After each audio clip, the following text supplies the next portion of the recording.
Hi, everybody. Okay, so I have a lot to unpack today, so this might be a little bit of a long video because I have to talk about the storylines, but also they dropped the daytime Emmy nominees, so I'm going to talk about that while I'm talking about the episode.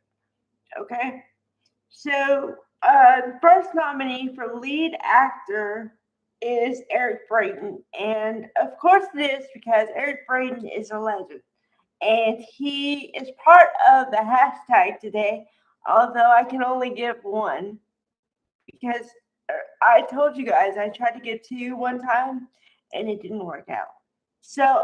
But there was a scene between Michael Mealor and um, Eric Braeden that was awesome. And if both of them didn't bring it, it wouldn't have been the same. Okay, because Eric Braeden let Michael Mealor have his time, and then he shined too. And I was like, whoa, okay, because Kyle went on and on and on about how you're the reason why my family is in trouble now, and you don't even acknowledge it. And he's going on and on about I'm gonna stick up for my family, and I want to be like you but not anymore, and all this stuff. And then he asked about how Nikki's doing, and Victor didn't like it. So Eric Braeden said with authority, you're stepping over the line. He said it again. He said, son, you're stepping over the line. If you don't stop, I'm going to have you removed. It was dynamite. It was dynamite. Okay. But today's episode was dynamite from top to bottom. Okay, because the one storyline I really don't like now because of how they're doing it is Nikki's blindness storyline. Because at first she has the pads over her eyes, and she was out in public today, so she had sunglasses over that. And then they gave Kate Linder a weird line about seeing stuff, like that Catherine Chancellor was overseeing her and stuff, and and then she tried to cover it up and she said something else that made it even worse. It's stupid. It's stupid. I don't like the storyline anymore because they're dragging it on too long. Okay, but and then the other moment that was like number two, a close second, was a moment between Melissa Claire Egan, Mark Grossman, and Courtney Hope.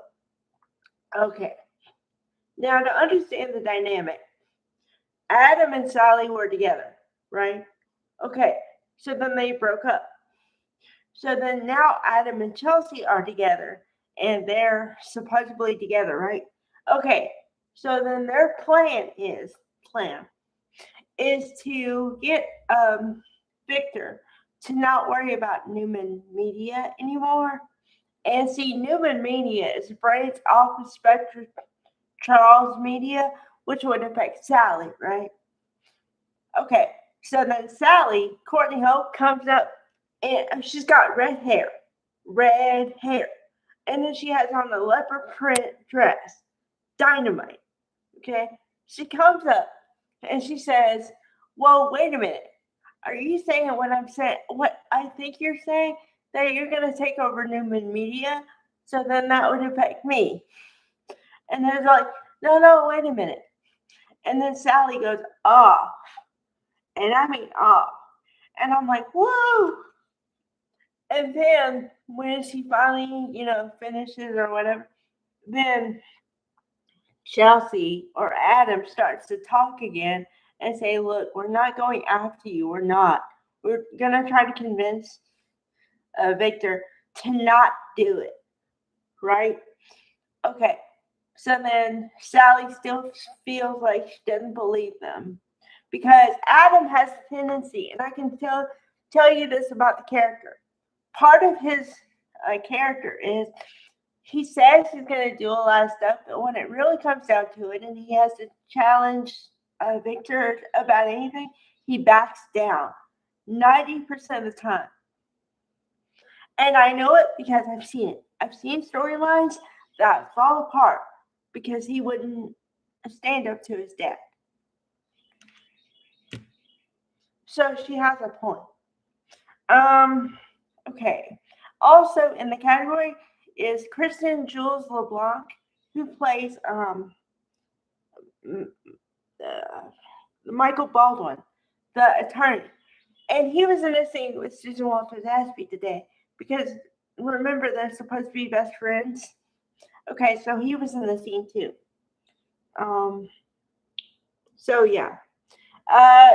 I don't know if he's gonna get it for this year. I really think Eric Braeden is gonna get it. Well, I don't know. But if I had to pick from Y&R, I'd take Eric Braeden just because how many scenes he got this whole year. So, yeah. So that's everything in a nutshell, but it was great. Everybody was great today. So, bye, everybody.